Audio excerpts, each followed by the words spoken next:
Hello friends, welcome to CrackGate CSE, and in this series of algorithm today we'll be discussing another application of dynamic programming, which is sum of subset, and it is also known as subset sum problem.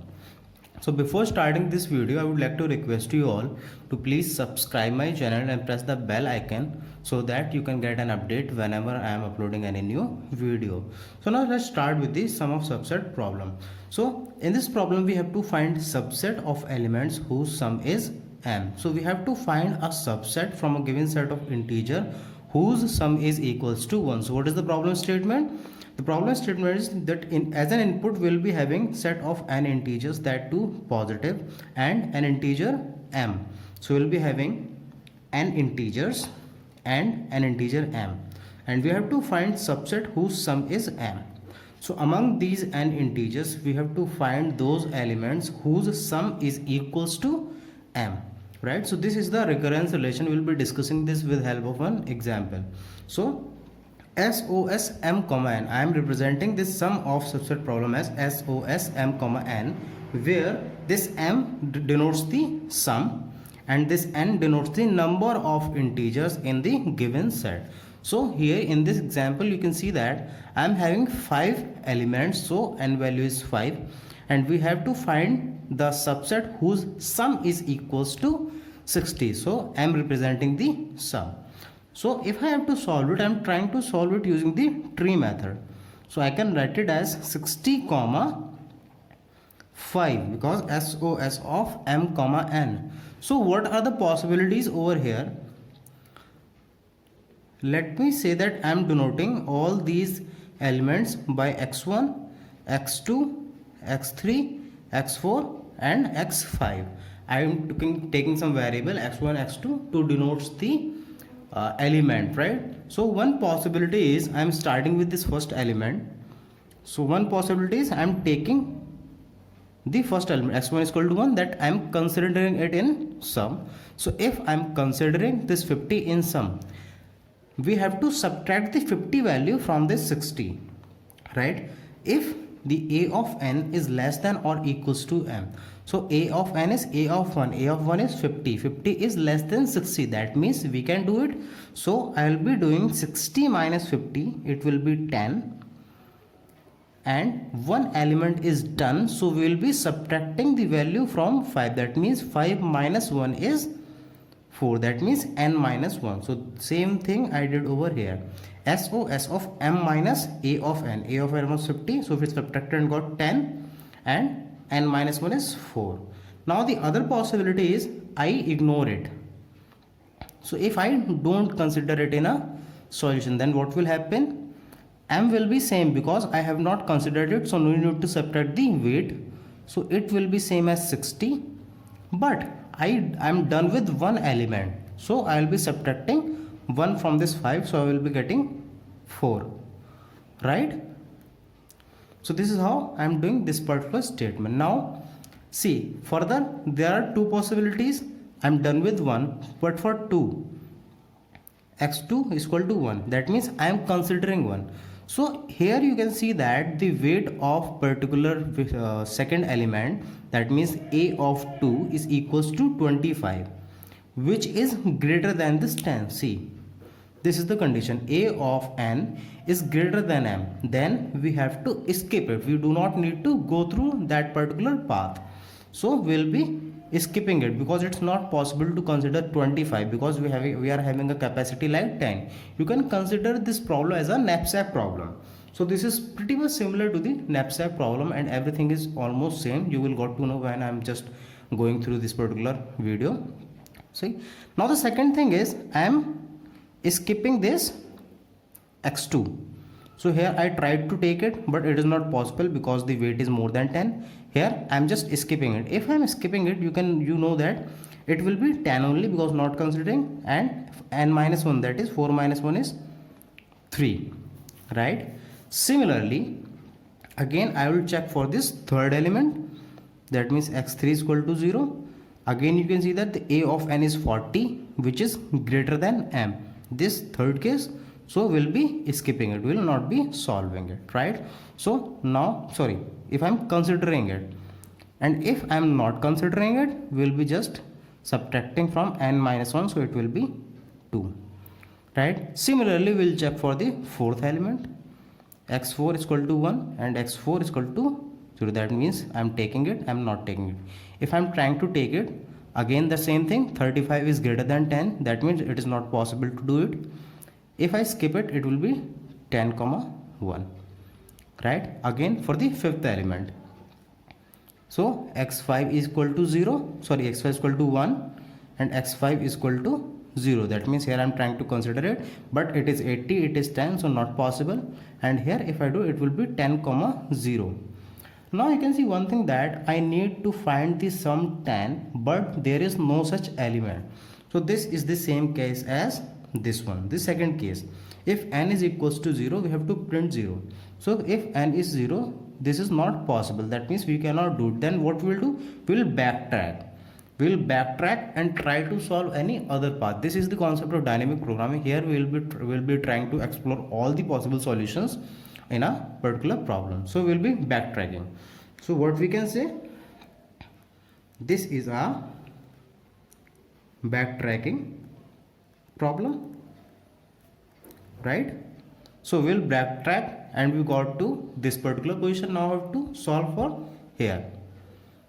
So we are done with x1, we have skipped. Now we are remaining with 4 elements. So now let's try to do with x2. If I am taking x2 is equal to 1, that means if I am considering x2, then 60 minus 25, we can do it because 25 is less than 60. So 60 minus 25 will be 35 and n minus 1 is 3, right? Similarly here I am skipping it, then it will be 60 comma 3, right? Similarly here again two possibilities, x3 is equal to 1 and x3 is equal to 0. So x3 is 40, here I am having 35, that means it is not possible to consider it. But if I skip it, it will be 35 comma 2. So I am done with x3. Now we will check for x4. So if I take it, x4 is equals to 1. If I consider it, 35 minus 35 is 0 and n minus 1 is 1, that means 0 minus 1. Similarly, if you skip it here, x4 is equal to 0, then it will be 35 comma 1.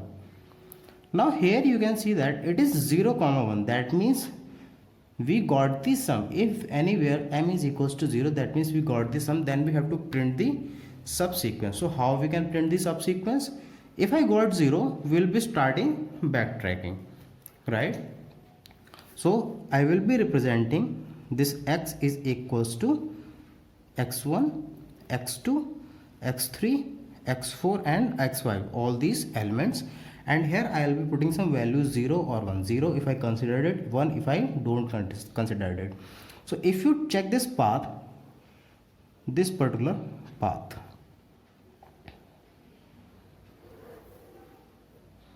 right? So here x4 is equals to 1, so I will be putting 1 here. x3 is equals to 0, that means I haven't considered it.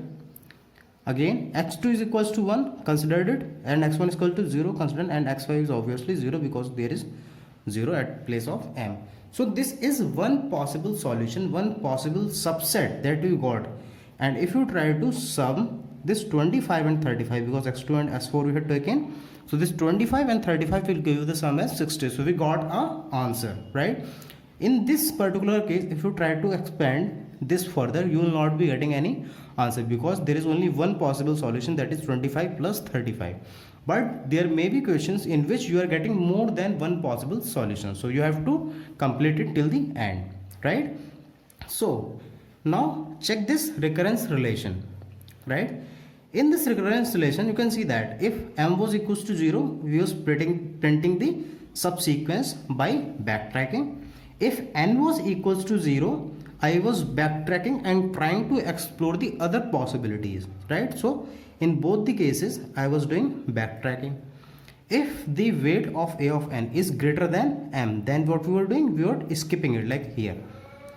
x3 was 40 and this was 10. So a of 3 was 40 and m was 10. So this particular case, so I was skipping it and going to the m comma n minus 1, that means 10 comma 3 minus 1 is 2.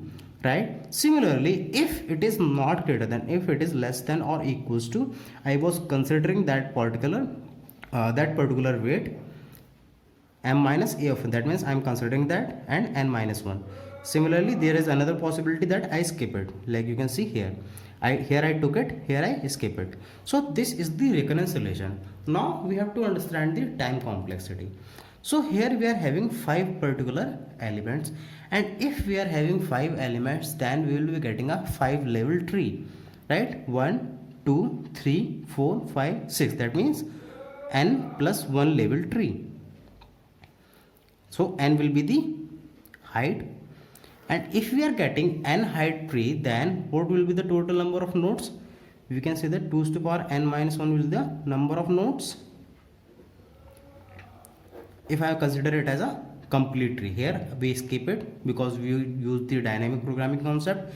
But if we are not using the dynamic programming concept, then we have to explore the complete tree till the end. Then we have to check all these things. So in the worst case, n level tree will be there, and every time we are dividing it into binary, so it is 2 to the power n minus 1 number of nodes.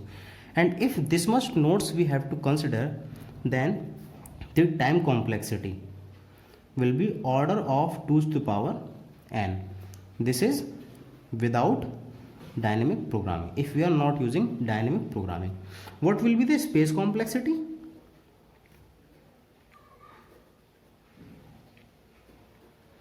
Without dynamic programming, if we are talking about the space complexity, then we know that space complexity can be computed by input plus extra. So what is the input here? We took n numbers, so n bytes required for input, and for extra, because we are following the recursion, so we need n byte stack space. So we can say that order of n is the space complexity.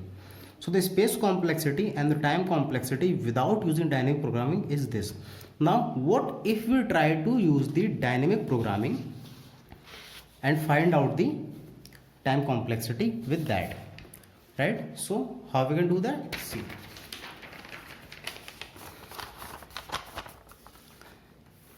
this is the particular tree, right? And in this particular tree you can observe one thing, that no function call was repeating, because there was no such other solutions. There can be some sequences in which some functions call was repeating, but in that case also there will be very few function call which will be repeating, like knapsack. In knapsack also very few function call was repeating, so same will be happening over here. So how many distinct function call will be there? So the question is, how many distinct function call are there? So if I talk about the sum of subset problem, at worst how many functions call can be there? So if I am trying to perform the sum of subset of m comma n, in worst case what we have to do is we have to check this sum m for n also, for n minus 1 also, for n minus 2 also, up to 1. This is for one value of m, but there can be case that for m minus 1 we have to perform for all these, m minus 2 we have to check all these values of n, m minus 3 we have to check all these values of n up to 1. So here you can see that there are m plus 1 ways, there are n plus 1 ways. So distinct function call will be there, m plus 1 into n plus 1 distinct function call be there, because there are m plus 1 ways, there are n plus 1 ways. So if you have multiply, we'll get the distinct function call. So we can write it as m into n, because approximately it is same. So if there are m into n distinct function call, and each function call will be taking some constant amount of time, then I can say that the time complexity will be order of mn. So the time complexity using dynamic programming is order of mn, right? Now let's talk about the space complexity. The space complexity is nothing but input plus extra. Here input n byte, in extra there are two things now. One is stack, another one is the table, because whenever we are getting distinct function call in dynamic programming, we try to store value of each distinct function call into a table so that we can refer it later when it is required. But here no function call was repeating, but there can be some question in which either 1, 2 or some very few function call are repeating. In that case we will be using table. So stack will be taking n byte only, but this table that we require will be of size mn. So we can say that the space complexity will be order of mn. So here you can see that if we are not using the dynamic programming, then the time complexity was 2 to the power n. But if we are using the dynamic programming concept, then also the time complexity order of m into n. That means there is not much variation in the time complexity. Time complexity is much over same, because 2 to the power n and m into n is somewhat equivalent, right? So we can say that this particular problem is also a NP complete problem, right? That means it cannot be solved in a cannot be solved in a polynomial time, right? So as I discussed to you in the knapsack problem, that the knapsack problem was also the one of NP complete problem. So this is also one of NP complete problem, right? Because 0 by 1 knapsack polynomially reduced to this sum of subset problem. But because 0 by 1 is a